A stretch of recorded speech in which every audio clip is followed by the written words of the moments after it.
nga tuluyang nakakabangon ang mga taga Naga City mula sa hagupit ng bagyong Christine, may panibagong banta na naman ng bagyo na inaalala ang mga residente. Nasa frontline ng balitang yan si Gio Robles. Sobrang nangangamba kasi baka imbis na umupa yung baha, dumagdag pa. Sobra pong pangamba. Sobra. Iisa ang pangamba ng maraming Bicolano sa posibleng epekto ng panibagong bagyo sa Kabikulan.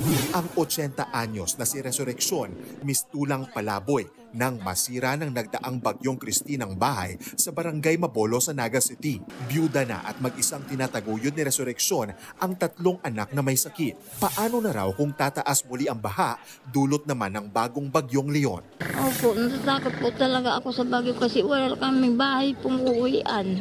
5 barangay pa sa Naga ang lubog sa tubig. Ang ibang residente, hindi na naitago ang sama ng loob dahil wala pang natatanggap na tulong. Kung may kabagalan, marami nagugutom na pamilya na nag-iintay sa inyo. Nagbigay na ng 30 million pesos na financial assistance si Pangulong Bongbong Marcos sa lungsod. Kinakailangan yung paggamitan nito ay yung mga items na direktang makikinabang yung mga tao.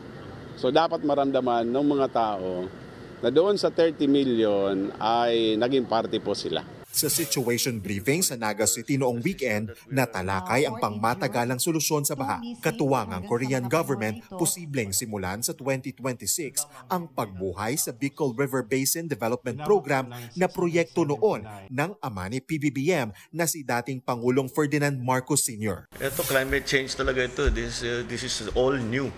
So we have to come up with also new solutions. Kilo-kilometro na ang pila ng mga sasakyang stranded sa Naga. Ang ilang kargang prutas at gulay ng mga truck nabubulok at nangangamoy na. May ilang gasolinahan naman na nagsara dahil kulang na ng supply ng petrolyo. Nagbabalita mula sa Frontline, Gio Robles, News 5.